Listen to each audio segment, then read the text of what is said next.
I woke up that morning feeling empty, like my own skin had turned invisible. My hands trembled as I reached for the old envelope tucked away in the drawer, the deed to a home that somehow no longer felt mine. That night, he and his wife would sleep on the street, and I would finally sleep in peace for the first time in years. Today, I'm going to tell you something I never thought I would share. And if for even a second this feels familiar, I only ask that you like this video and subscribe. It will help me keep opening my heart. My name is Margaret, and at 72 years old, I thought I knew what love looked like. I thought sacrifice meant everything. I was wrong about so many things, but mostly, I was wrong about myself. Every morning in my cramped studio apartment on Chicago's South Side, I would wake to the sound of buses grinding their gears and street vendors calling out their prices in 3 different languages. The walls were thin enough that I could hear Mrs. Rodriguez next door making coffee, the same ritual she'd performed every day for the 15 years I'd known her. My own coffee maker had broken months ago, but I couldn't afford to replace it. Not when Daniel, my son, needed help with his mortgage again. The September air was crisp that morning, carrying the scent of autumn leaves mixed with exhaust fumes and the distant aroma of deep dish pizza from Gino's down the block. I pulled my threadbare robe tighter around my shoulders. The same robe I'd worn for 8 years because buying new clothes felt selfish when family needed so much. My phone sat silent on the nightstand. No good morning text from Daniel. No call from my daughter-in-law, Sarah. No pictures from my grandchildren, Emma and Jake. The silence had become so familiar that I sometimes wondered if I'd gone deaf to everything except disappointment. I shuffled to the small kitchen, my slippers worn so thin I could feel every crack in the linoleum floor. The refrigerator hummed loudly, a sound that reminded me how empty it was. 3 eggs, a half-gallon of milk that would expire tomorrow, and leftover takeout from 2 nights ago. This was the life I'd built after giving everything away. But that envelope, that yellowed envelope I kept hidden beneath old photo albums, held secrets I was only beginning to understand. Let me take you back to understand how I ended up here, in this tiny space that felt more like a prison than a home. Let me tell you about the woman I used to be, before I learned that love without boundaries becomes a cage you build for yourself. 35 years ago, I was Margaret Sullivan, owner of a beautiful 3-bedroom house on Elm Street, just 20 minutes from downtown Chicago. The house had a wraparound porch where I would sit with my late husband, Robert, watching Daniel ride his bicycle in circles on the sidewalk. The maple tree in our front yard turned the most brilliant shade of red every October, and Robert used to joke that it was showing off just for me. Robert worked construction, his hands permanently stained with concrete dust, but they were gentle hands that could fix anything that broke in our home. I worked part-time at the local library, shelving books and helping elderly patrons find large print novels. It wasn't glamorous, but it was ours. The house was ours. The life was ours. When Robert died 7 years ago from a heart attack, sudden, devastating, complete, I thought I'd lost everything that mattered. Daniel was there for the funeral, of course. He held my hand during the service, helped me sort through Robert's things, promised he'd take care of me. Sarah brought casseroles and flowers, organizing the house while I sat in Robert's chair, unable to move beyond my grief. "Mom," Daniel said one evening about a month after the funeral, "you shouldn't be here alone. This house is too big for you now."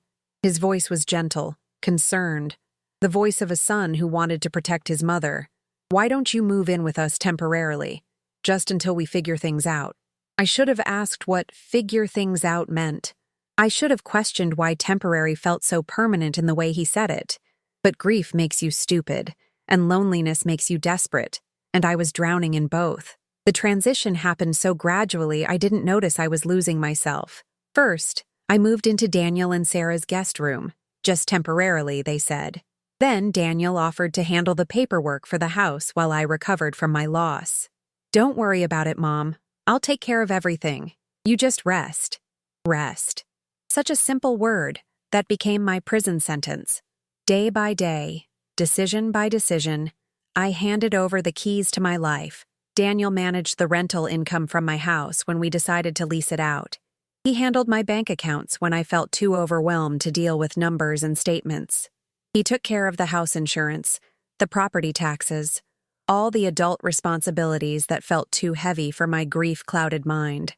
"You're so lucky to have a son like Daniel," Sarah's mother told me once. "Not many children care for their parents like this." Lucky. I practiced feeling lucky while watching my independence disappear like morning fog. The guest room became my permanent residence without any formal decision being made. Months turned into a year, then 2, then 3. My belongings gradually migrated to storage or were donated to charity. My opinions became suggestions that were politely ignored. My presence in their house became background noise, the elderly woman who helped with dishes and occasionally watched the grandchildren. But I told myself this was love, this was family. This was what you did when you got old. You became useful in smaller and smaller ways until your usefulness was the only thing that justified the space you took up in the world. The first crack in my understanding came during Emma's 8th birthday party. I had spent 3 days making her favorite cake from scratch, a complicated recipe Robert's mother had taught me decades ago. The kitchen smelled like vanilla and butter, and my hands were finally steady for the first time in months. I felt useful, needed, like the grandmother I'd always imagined I'd be.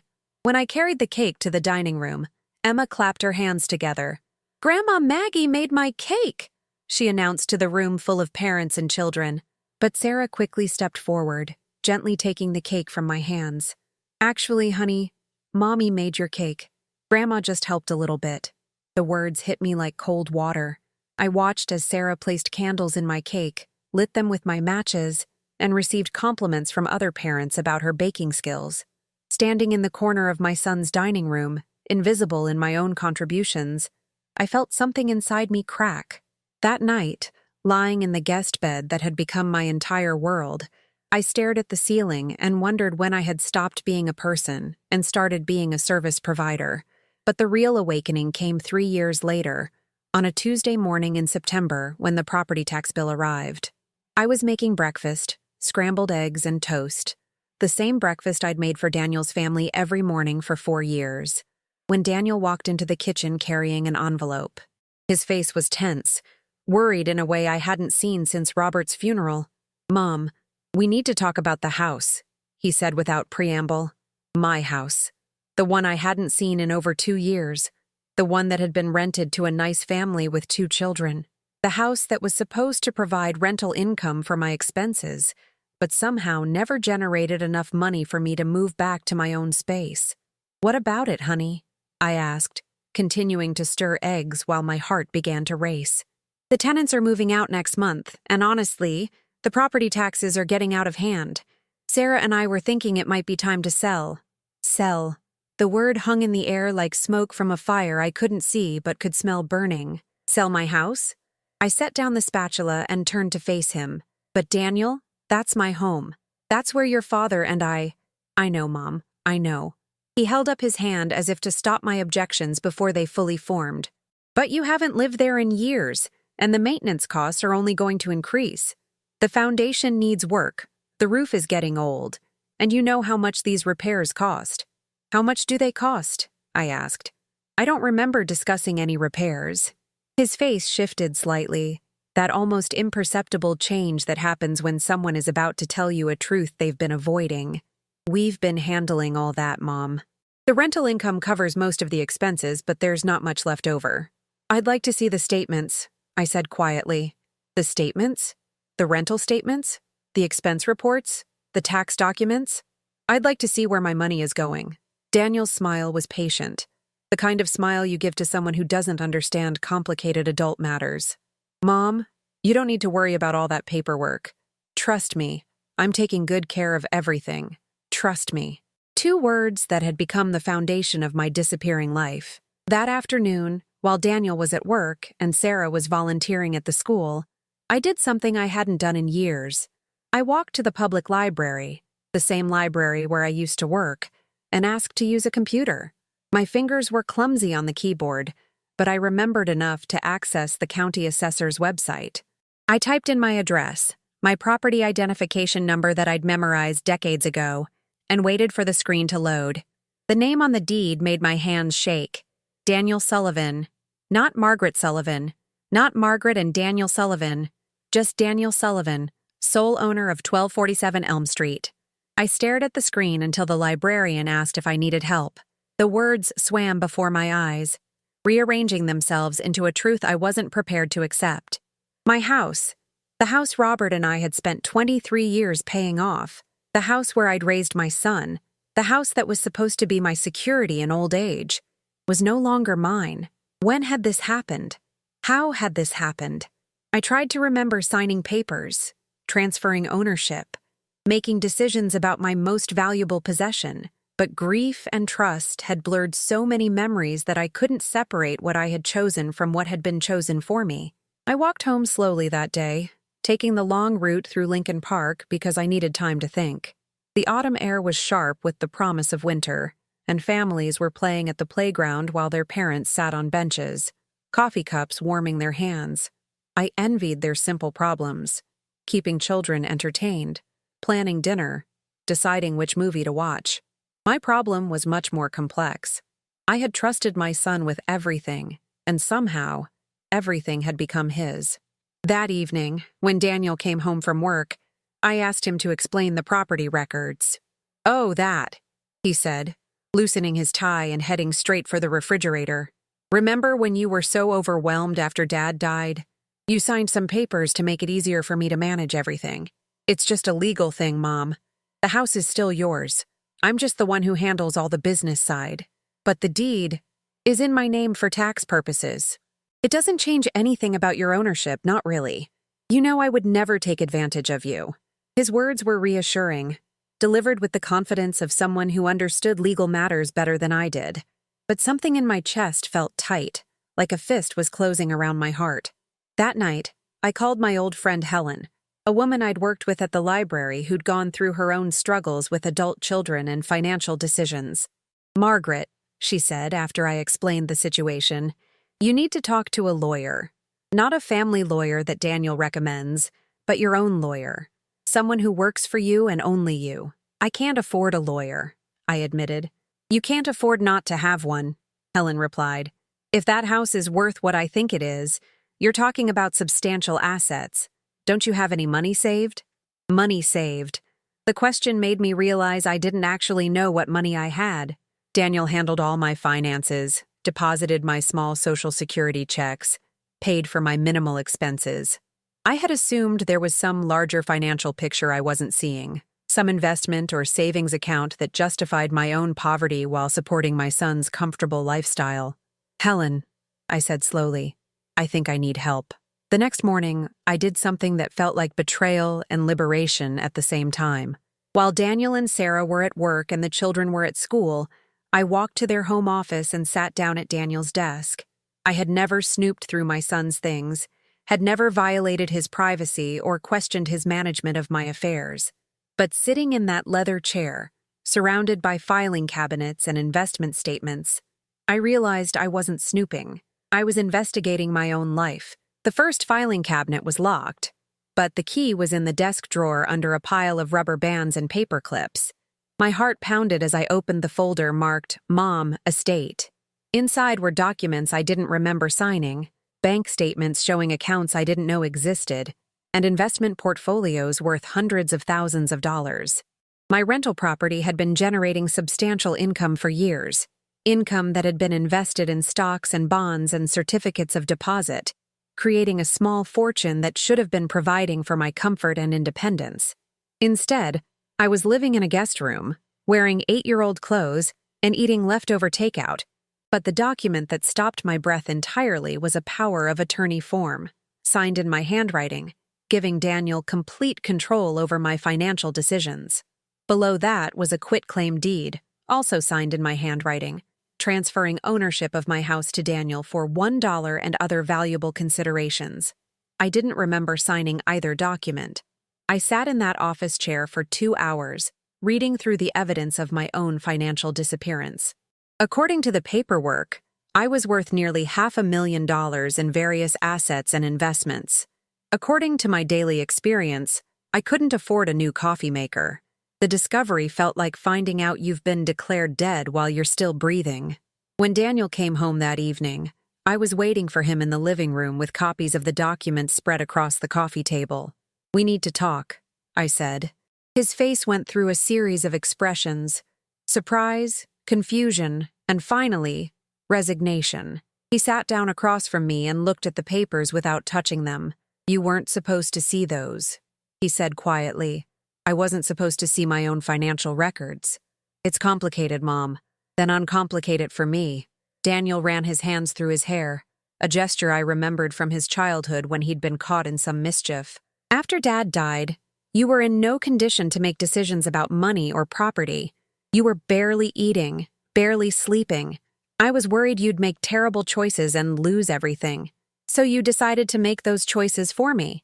I decided to protect you. By stealing from me? The word hung heavy in the air between us. Daniel's face flushed red, and for the first time in years, I saw my son as someone I didn't recognize. I never stole anything, he said, his voice rising. I managed your money better than you ever could have. Look at these investment returns. Look at how much your portfolio has grown. You should be thanking me. I should be thanking you for taking my house. I took over the management of your house. There's a difference. Is there? Because the deed says you own it, not me. Sarah appeared in the doorway, drawn by the sound of raised voices. She took one look at the documents on the coffee table and sighed.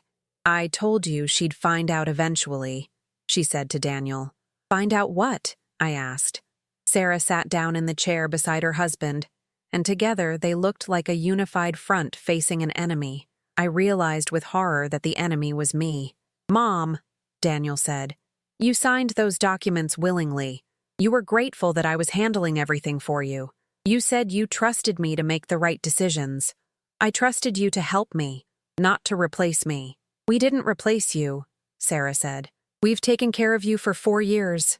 We've provided you with housing, food, a place in our family. Do you know how much that costs?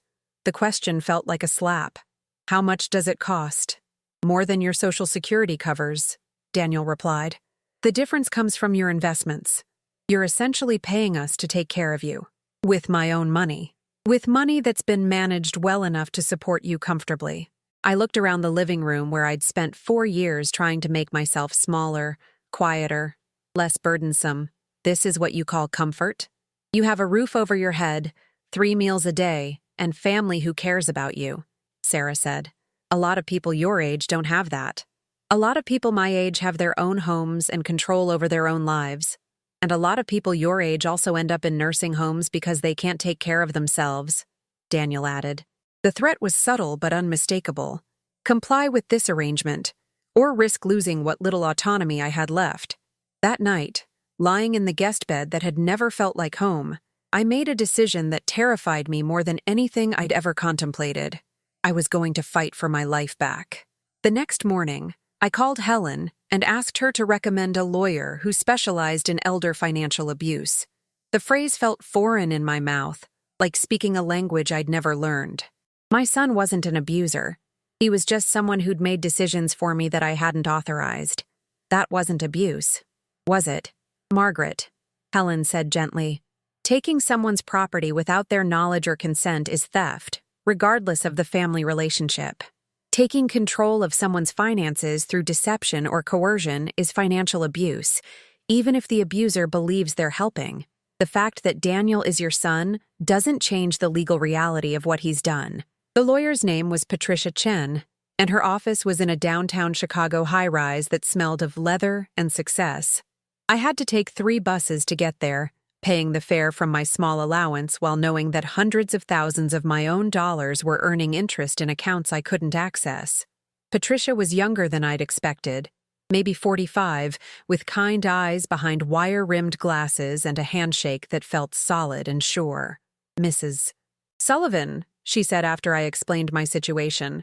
What you're describing is unfortunately common in cases where adult children gradually assume control of elderly parents' finances. The good news is that we can probably recover your assets and property. The challenging news is that this process might damage your relationship with your son permanently. I think the relationship is already damaged, I said. I just didn't realize it until now. Patricia spent 2 hours reviewing the documents I'd copied, asking questions about my mental state when I'd signed various papers. and explaining the legal process for recovering assets that had been transferred through potential coercion or misrepresentation. "The power of attorney document is particularly interesting," she said. "You granted Daniel broad authority over your finances, but that authority was supposed to be exercised in your best interests, not his. Using your money to support his family's lifestyle while keeping you financially dependent could be considered a breach of fiduciary duty. What does that mean in practical terms? It means we can probably get your house back, recover control of your investments, and establish your financial independence. But, Mrs. Sullivan, I need to ask, are you prepared for your son and daughter-in-law to fight this? They've been living comfortably off your money for years. They're not likely to give that up without a legal battle." I thought about the guest room with its thin walls and borrowed furniture. I thought about asking permission to use the car, to have friends over, to make decisions about my own daily life. I thought about the woman I used to be, the one who owned her own home and made her own choices, and didn't apologize for taking up space in the world. "I'm prepared," I said, but I wasn't prepared for what happened when I got home that evening. Daniel and Sarah were waiting for me in the living room, and the atmosphere felt like a courtroom where I was already guilty. "Where were you today, Mom?" Daniel asked. "I had some errands to run." "What kind of errands?" The question felt like an interrogation. I realized that for 4 years, I'd been accounting for every moment of my time, every decision, every movement outside their house. I'd been living like a teenager who'd lost privileges, except I was a grown woman who'd lost her freedom. "I saw a lawyer," I said. Sarah's face went pale. Daniel's mouth hardened into a line I'd never seen before. "Why would you do that?" he asked. "Because I want to understand my legal situation. Your legal situation is that you're my mother, and I'm taking care of you. What's to understand? I want to understand how my house ended up in your name without my knowledge. I want to understand how my money is being managed. I want to understand why I'm living like I'm poor when apparently I'm not. You talked to a lawyer about family business?" Sarah's voice was incredulous, as if I'd betrayed state secrets to enemy agents. "I talked to a lawyer about my business." "We are your business," Daniel said. "We're your family. We're the people who've sacrificed to take care of you when you couldn't take care of yourself. What exactly have you sacrificed?" The question seemed to catch him off guard. "Time, money, privacy, freedom. You've sacrificed my time, my money, my privacy, and my freedom," I interrupted. "I'm not sure what you've given up." "This is incredible," Sarah said, standing up and pacing to the window. "After everything we've done, you're going to sue us?" "I haven't said anything about suing anyone. I just want to understand my rights." "Your rights?" Daniel's laugh was bitter. "Mom, you're 72 years old. You haven't been able to handle complex financial decisions for years. Your rights include the right to make terrible choices that would leave you homeless and broke. My rights include the right to make my own choices, good or bad. Not when those choices affect other people," Sarah said, turning back to face me. "Not when your poor decisions would leave us responsible for picking up the pieces." "What poor decisions are you worried about me making? Spending your money on nonsense, getting scammed by strangers, making impulsive purchases, signing documents you don't understand." Daniel's list sounded well-rehearsed, as if he'd been preparing this argument for years. "You mean decisions like signing over my house without understanding the consequences?" The silence that followed felt dangerous. "That's different," Daniel said finally. "That was a legal necessity to protect your assets." "From whom?" "From you." The words hit me like a physical blow. My own son believed I was the greatest threat to my own well-being. In his mind, taking control of my life wasn't theft. It was rescue. That weekend, while Daniel and Sarah took the children to visit her parents, I did something I hadn't done in 4 years. I left their house without telling anyone where I was going, and I went to see my old home. The house on Elm Street looked smaller than I remembered, but also more beautiful. The current tenants had planted flowers along the front walkway, and the maple tree was just beginning to turn its autumn red. I stood on the sidewalk across the street, trying to remember what it felt like to belong somewhere, to have a key that opened a door to space that was unquestionably mine. A young woman came out the front door with 2 small children, and I realized I was staring.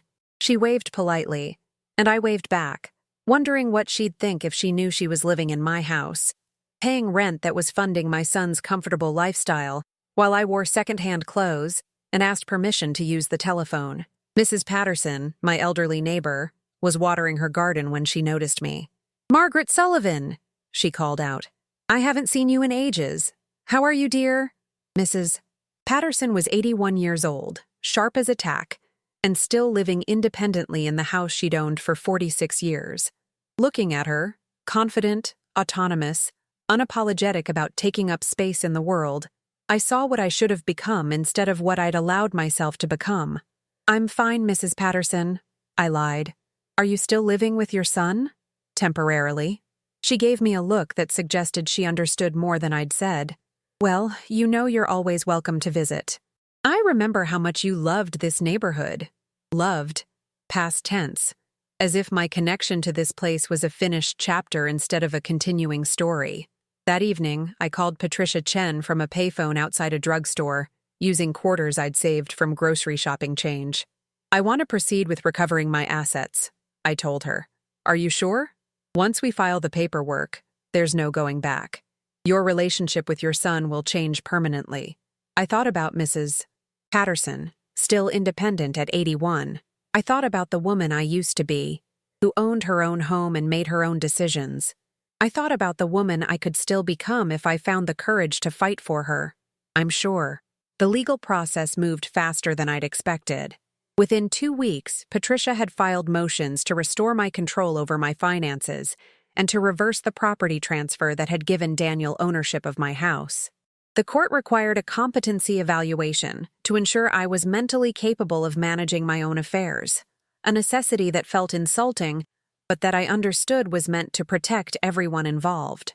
The evaluation took place at Patricia's office, conducted by a psychologist who asked me questions about current events, mathematical problems, and decision-making scenarios.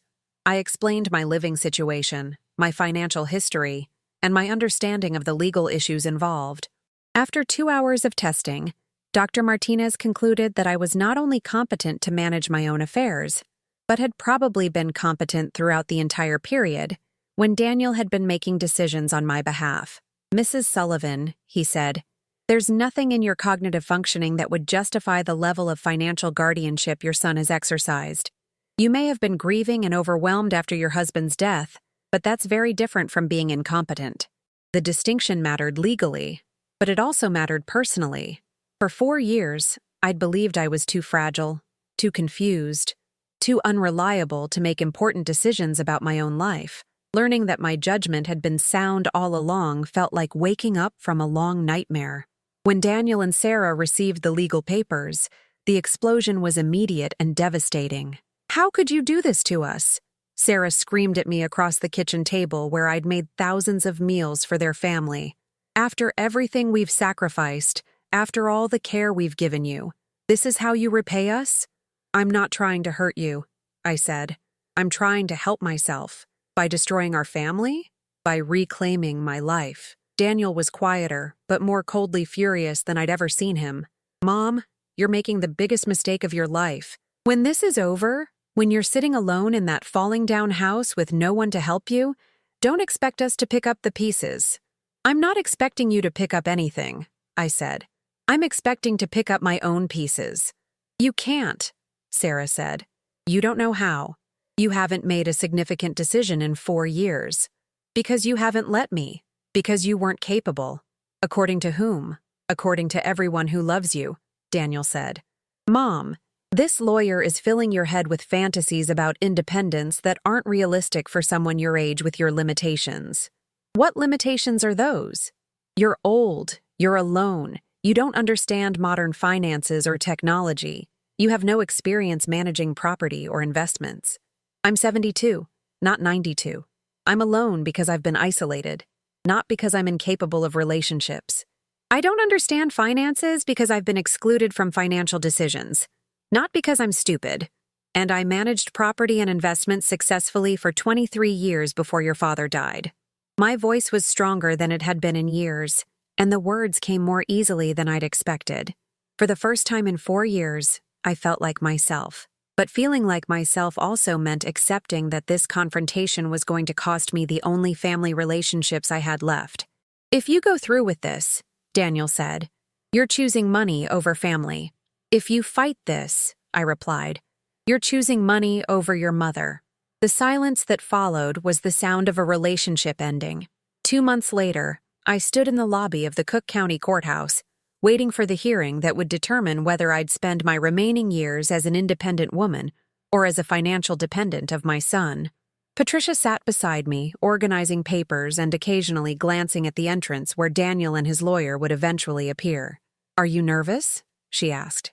"Terrified," I admitted, "but also relieved that we're finally here."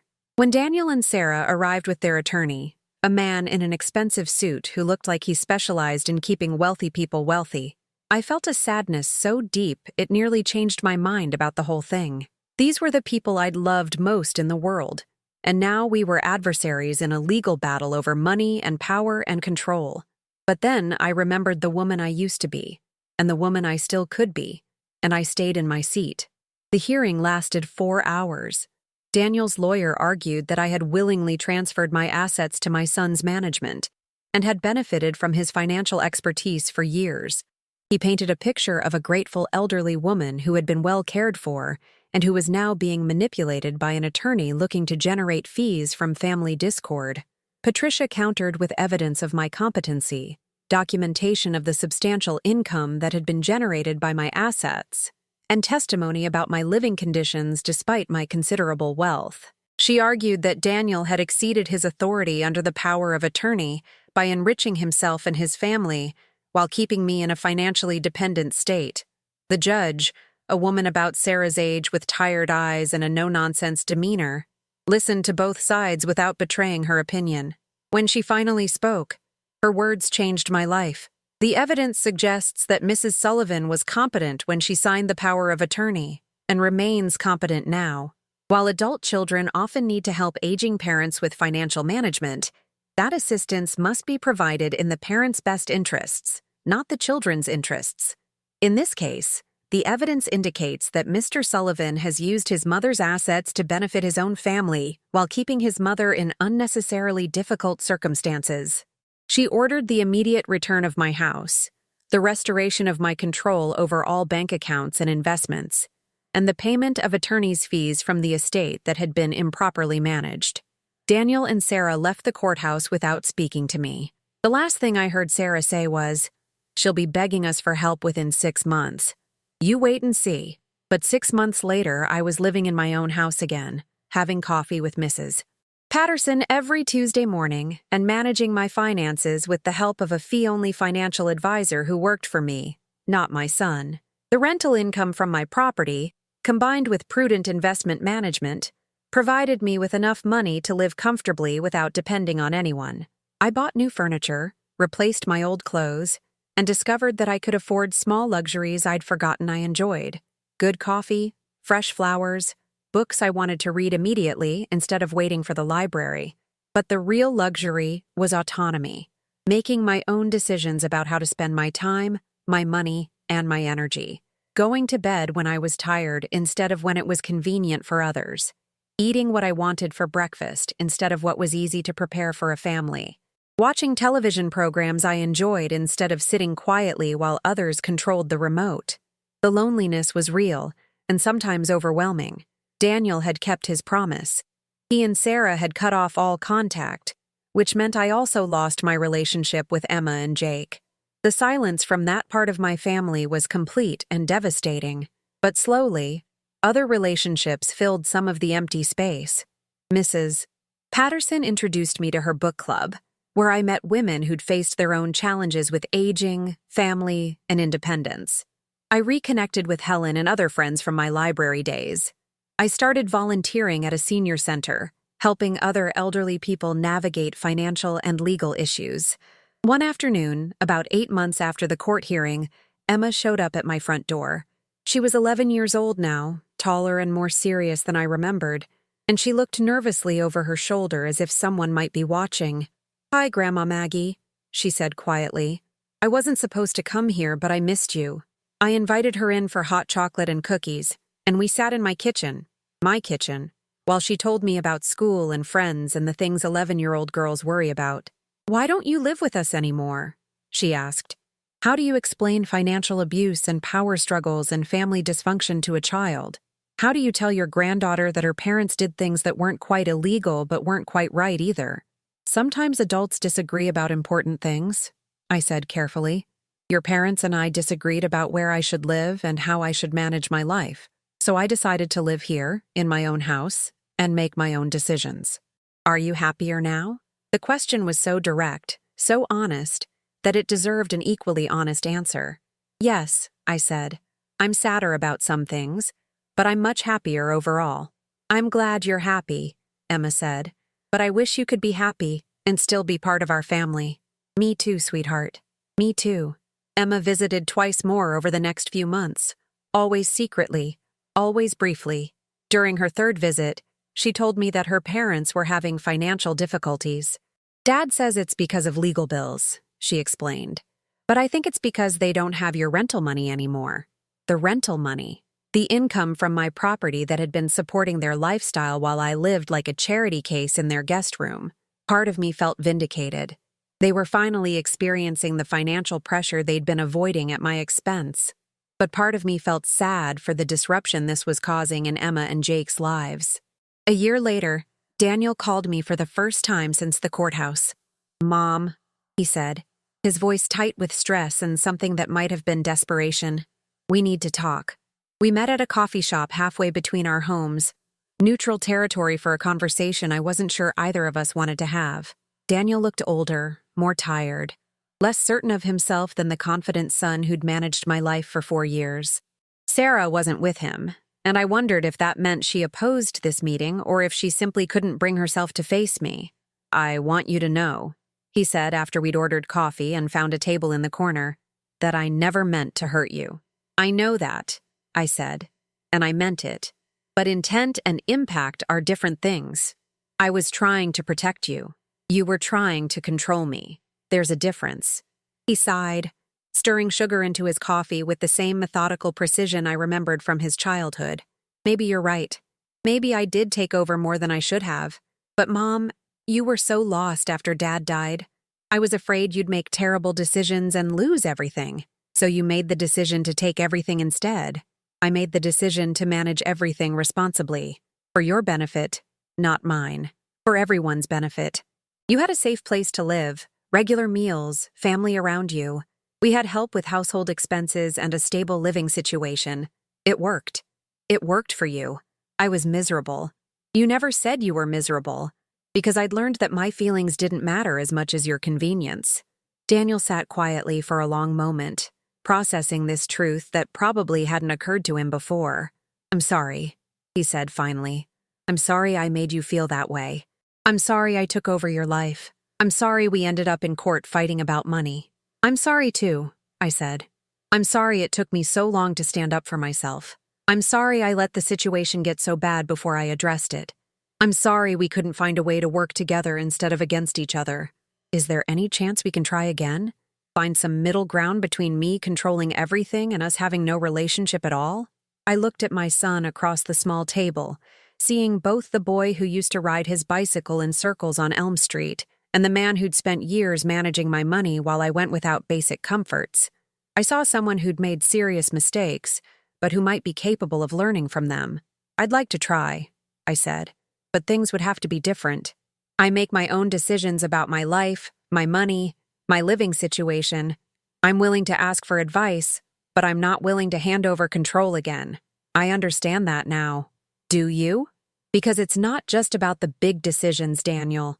It's about treating me like an adult who's capable of managing her own affairs, even when you disagree with my choices. It's about respecting my right to make mistakes if I want to make them, even if those mistakes hurt you, especially then. The right to make bad decisions is part of being human. Taking that away from someone isn't protection, it's diminishment." We talked for 2 more hours, working through years of resentment and misunderstanding. Daniel admitted that having access to my rental income had allowed them to live beyond their means, and that losing that income had forced them to make difficult adjustments to their lifestyle. Sarah was angry about the financial changes and blamed me for their money problems, which had created tension in their marriage. "She feels like you chose money over family," Daniel said. "I chose myself over convenience," I replied. "There's a difference." By the time we left the coffee shop, we'd agreed to try rebuilding our relationship on new terms. Daniel would respect my independence and autonomy.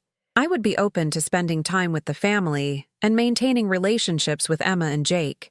We would treat each other as adults capable of making our own decisions, even when we disagreed with those decisions. It wasn't a perfect reconciliation, and it didn't erase the years of pain and control and misunderstanding, but it was a beginning. Sarah took much longer to come around. She remained convinced that I'd been ungrateful and destructive, that I'd damaged the family for selfish reasons. Our interactions were polite, but cold, and I accepted that our relationship might never recover from the financial battles we'd fought. But Emma and Jake started visiting me regularly again, and those relationships became one of the greatest joys of my reclaimed life. I could be a grandmother to them without being a dependent in their household. I could offer advice and support without surrendering my own autonomy. On my 74th birthday, I threw myself a party in my own home. Helen and Mrs. Patterson were there, along with friends from the book club and the senior center. Daniel and the children came, though Sarah stayed home with a diplomatic headache. I served cake that I'd baked in my own kitchen, opened gifts that reflected who I actually was rather than who others thought I should be, and felt grateful for every hard-won year ahead. Emma helped me clean up afterward, and as we loaded dishes into the dishwasher, she asked me another one of her direct questions. "Grandma, are you glad you moved back into your house?" "Very glad," I said. "Even though it caused so many problems with Mom and Dad?" "Emma, do you know what the most important thing I've learned in 74 years is?" "What?" "That you can't control how other people react to your decisions, but you can control whether your decisions are true to who you are." I spent 4 years making decisions based on what other people wanted instead of what I needed. I was unhappy, and ultimately, that made everyone else unhappy too. So making people upset isn't always bad? Sometimes making people upset is the result of doing something necessary but difficult. The key is making sure you're upsetting people for the right reasons. Because you're standing up for yourself, not because you're trying to hurt them. "I think I understand," she said. "It's like when I had to tell my friend Jenny that I didn't want to be friends with her anymore because she was always mean to other kids. She was really upset, but I felt better about myself. Exactly like that. That night, after everyone had gone home and I was sitting in my own living room with a cup of tea and a book I'd chosen for myself, I reflected on the strange journey that had brought me back to my own life. I thought about the woman I'd been 4 years earlier, lost in grief, willing to accept any arrangement that promised security and family connection. I thought about the years I'd spent shrinking myself to fit into spaces that weren't designed for me, apologizing for needs that were reasonable and accepting limitations that were unnecessary. And I thought about the woman I'd become, someone who valued her own judgment, who insisted on her own autonomy, who was willing to risk loneliness for the sake of authenticity. The transformation hadn't been easy, and it hadn't been complete. There were still days when I doubted my decisions, when I wondered if I'd been too harsh or too stubborn. There were still moments when I missed the simplicity of letting someone else make difficult choices, even if those choices weren't in my best interest. But sitting in my own house, surrounded by things I'd chosen and paid for with money I controlled, I knew I'd made the right decision. I'd traded the illusion of security for the reality of freedom, and despite the costs, it had been worth it. 3 years later, I'm 77 years old, and my life looks nothing like what I expected when I was grieving Robert's death and trying to figure out how to be a widow. I live independently, manage my own finances, and make decisions based on my own priorities and values. I have enough money to live comfortably and to help others when I choose to, rather than when I'm expected to. My relationship with Daniel has slowly improved, built on mutual respect rather than financial dependence. He still sometimes acts like he knows what's best for me, but now he catches himself and apologizes when I point it out. Sarah and I maintain a cordial but distant relationship. We're polite at family gatherings, but we'll never be friends. Emma is 14 now, confident and thoughtful. and she still asks me direct questions about life and relationships and growing up. Jake is 12, still sweet and funny, and he likes to help me with my small garden where I grow tomatoes and herbs and flowers that bloom in colors I choose. I've traveled to places I always wanted to see, but never prioritized when I was focused on everyone else's needs. I've taken classes, learned new skills, and discovered interests I didn't know I had. I've made new friends and deepened old relationships, all based on mutual affection rather than obligation or convenience. Most importantly, I've learned that it's never too late to reclaim your life, no matter how much of it you've given away or how many people benefit from your diminishment. The process isn't easy, and it isn't without cost. Standing up for yourself often means disappointing people who've benefited from your compliance. Insisting on your own autonomy sometimes means risking relationships with people who prefer you to be dependent. Choosing your own priorities can feel selfish when you've spent years prioritizing everyone else's needs.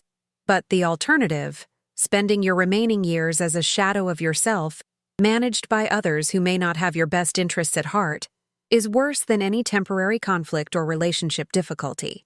If you're listening to this and recognizing something familiar, if you're wondering whether you've given away too much control over your own life, if you're questioning whether the people who claim to be helping you might actually be limiting you, I want you to know that it's not too late to ask questions and demand answers. You have the right to understand what's happening with your money, your property, your legal affairs. You have the right to make your own decisions about where to live, how to spend your time, and what risks you're willing to take.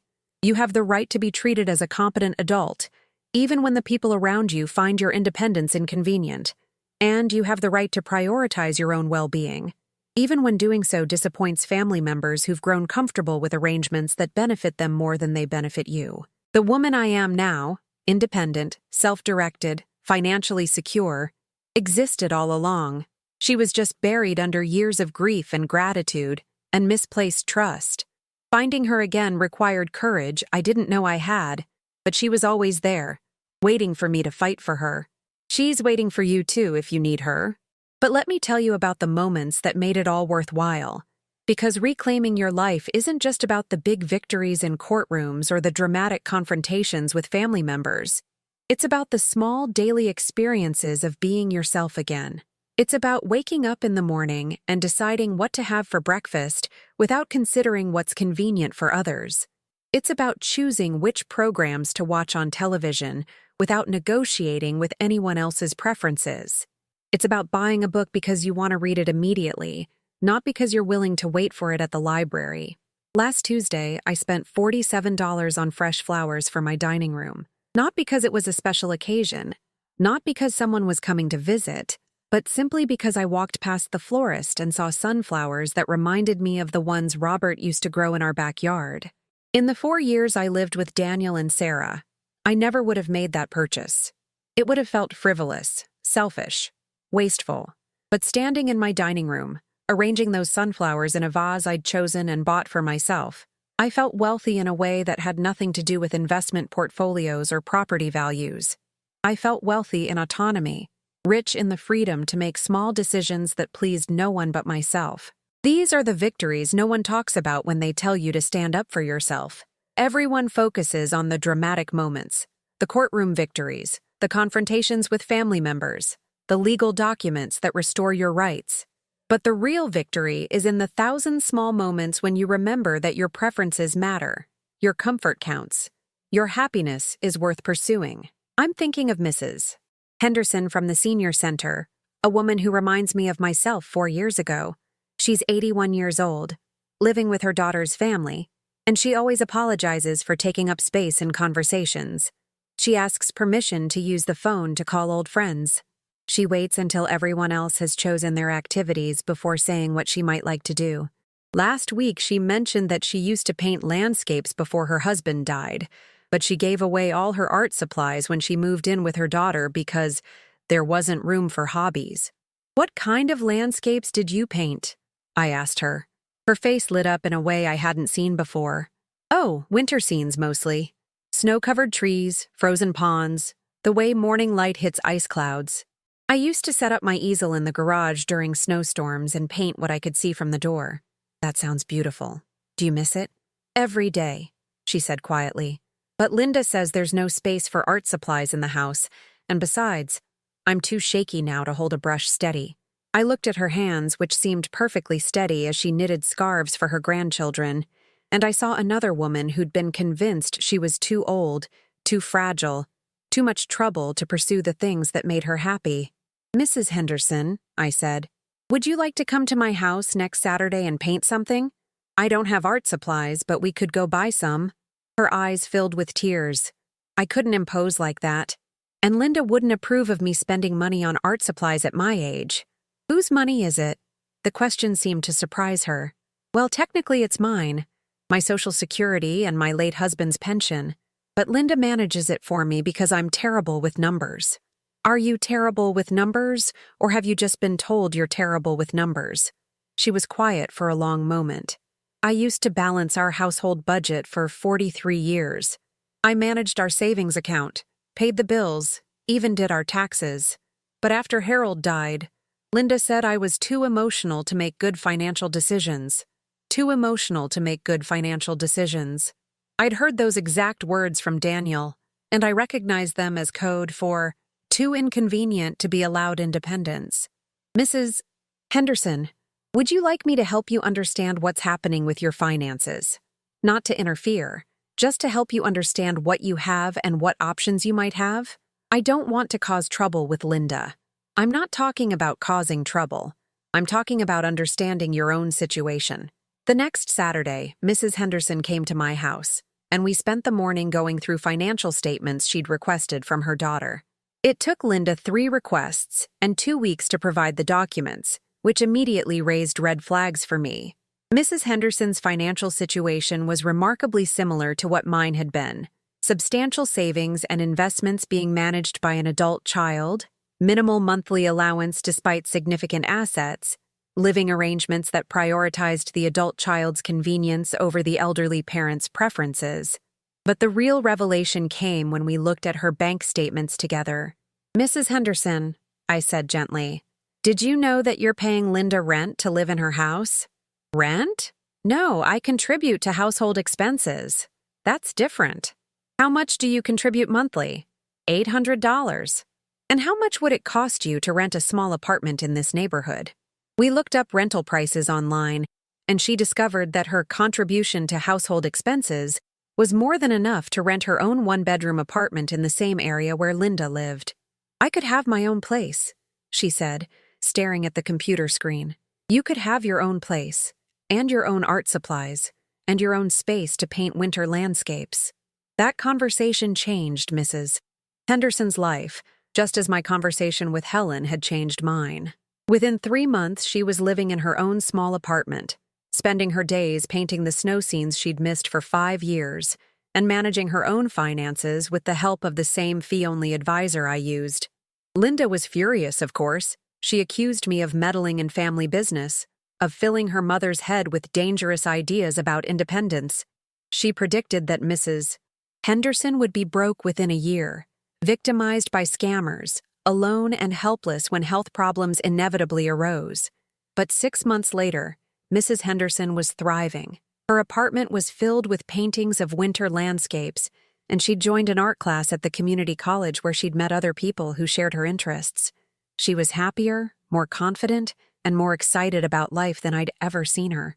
Margaret, she told me over coffee one afternoon, I thought my life was over when Harold died. I thought the best I could hope for was to be a useful contributor to Linda's household.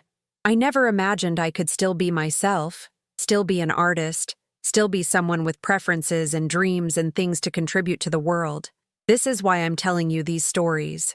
Not because I think every elderly person should fight with their adult children, but because I think every person, regardless of age, deserves to be treated as a full human being with rights, preferences, and the capacity for growth and change. Age doesn't disqualify you from having opinions about your own life. Grief doesn't make you incompetent to make decisions about your own future. Needing some help doesn't mean you need someone else to take over completely.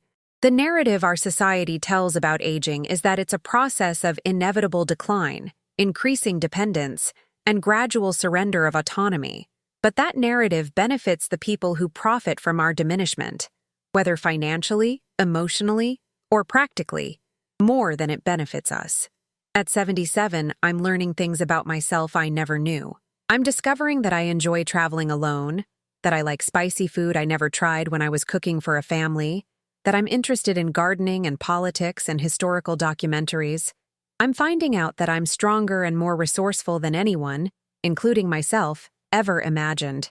These discoveries wouldn't have been possible if I'd remained in Daniel and Sarah's guest room, managed and controlled and limited by their definitions of what was appropriate for someone my age in my situation. I think about the women my age who haven't had the courage or the opportunity or the resources to reclaim their lives, and my heart aches for them. I think about the Mrs. Hendersons who are still apologizing for taking up space, still waiting for permission to pursue their interests, still accepting the minimum when they could be demanding the maximum. If you're one of those women, or if you know one of those women, I want you to understand that it's not too late. It's never too late to ask questions, demand answers, and insist on being treated with the dignity and respect that every adult deserves. You might not want to fight legal battles or risk family relationships or endure the loneliness that sometimes comes with independence. I understand that. These choices weren't easy for me, and they might not be right for everyone. But you can start smaller. You can start by asking to see your financial statements.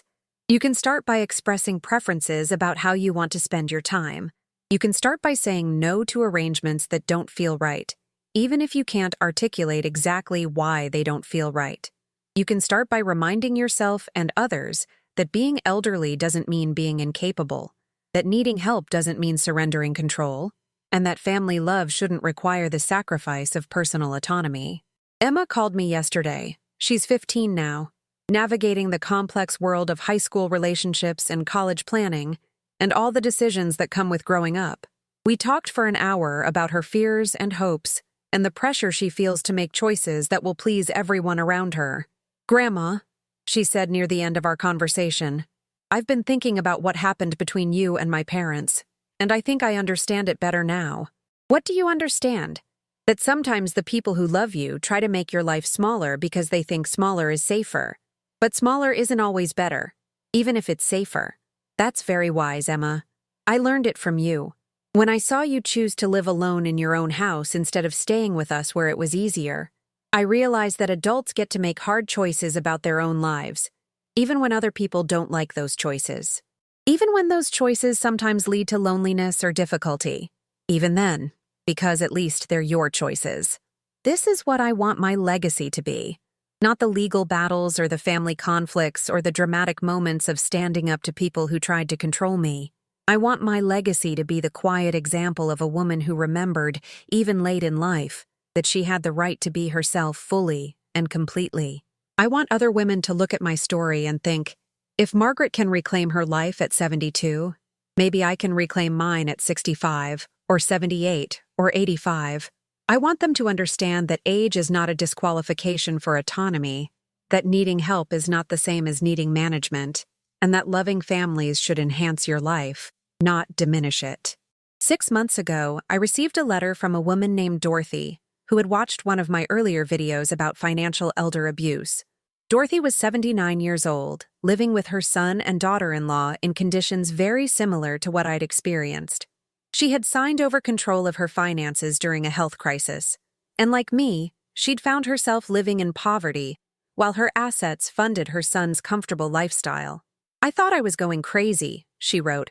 "I thought maybe I really was too old and confused to manage my own life. But after watching your video, I realized I wasn't crazy. I was just being managed by people who benefited from my confusion." Dorothy hired her own lawyer, went through her own competency evaluation, and fought her own legal battle to recover her assets. The process took 8 months and cost her the relationship with her son, but it gave her back her life. Now she lives in her own apartment, volunteers at a literacy program, and manages her own finances successfully. She sent me a photo of herself at her 80th birthday party, a party she threw for herself, in her own space, surrounded by friends she'd made since reclaiming her independence. "I never would have had the courage if I hadn't heard your story," she wrote in her most recent letter. "Thank you for showing me that it's never too late to fight for yourself." These letters arrive regularly now. Women who've recognized themselves in my story, who've found the courage to ask questions about their own lives, who've discovered that they have more power and more options than they'd been led to believe. Not all of them choose the path I chose. Some find ways to renegotiate their arrangements with family members without legal intervention. Some move to assisted living facilities where they have more independence than they had in their children's homes. Some simply start asserting preferences and boundaries they'd been afraid to express. But all of them discover the same truth I discovered, that they are still whole people with valid opinions, reasonable needs, and the right to make decisions about their own lives. This is why I continue to tell my story, even when it's painful to revisit the years of diminishment and control. This is why I answer emails from strangers, and why I speak at senior centers, and why I share the intimate details of family conflicts I'd rather keep private. Because somewhere, there's a woman sitting in a guest room that will never be her room, making breakfast for people who take her labor for granted, asking permission for things she should be able to decide for herself. She needs to know that she has options, that she has rights, and that she has the power to change her situation if she chooses to use it. She needs to know that the voice inside her head that says, "This isn't right," can be trusted, that her instincts about her own life are valid, that she doesn't have to accept arrangements just because they're presented as being in her best interests.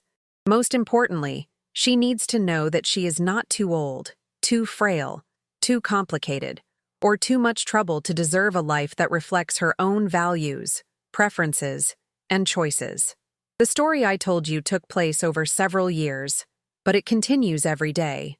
Every morning, I wake up in my own bed, in my own house, and I make decisions about my day based on what I want to do, what I need to accomplish, and what will bring me joy or satisfaction or peace.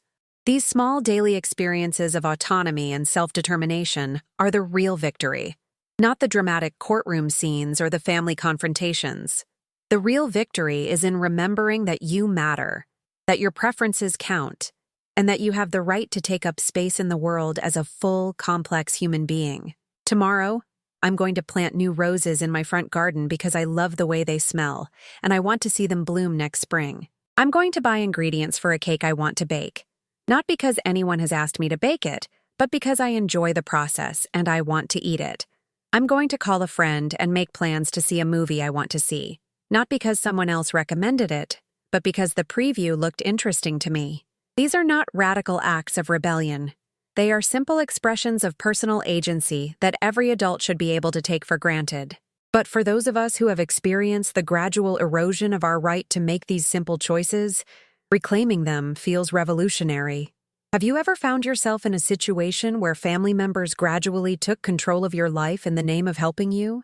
Have you watched someone you care about disappear into arrangements that seemed caring, but left them diminished and powerless? Tell me your story in the comments below. And if this story touched you, if it helped you think about your own life or someone you care about, please like this video and subscribe to my channel. Stories like this need to be told, and people like us need to know we're not alone in fighting for our own lives, no matter how old we are or how much others think they know what's best for us. Because sometimes, the most loving thing you can do for your family is to insist on being treated like the capable adult you are. And sometimes, the most important person you need to rescue is yourself. The envelope I mentioned at the beginning of this story, the one hidden beneath old photo albums, contained copies of all the documents from my legal battle, all the evidence of my journey from dependence to independence. I keep it as a reminder of what I almost lost and what I fought to regain. But more than that, I keep it as proof that change is possible, that it's never too late to stand up for yourself, and that the woman you used to be is still there, waiting for you to fight for her. She's stronger than you think. She's smarter than they've told you. She's more capable than anyone, including you, has given her credit for. And she's worth fighting for, no matter how long it takes or what it costs, or who tries to convince you otherwise. That woman is you. That woman is me. That woman is every person who has ever been told they're too old, too fragile, or too much trouble to deserve autonomy and dignity and the right to make their own choices. We are still here. We are still fighting. And we are not going anywhere.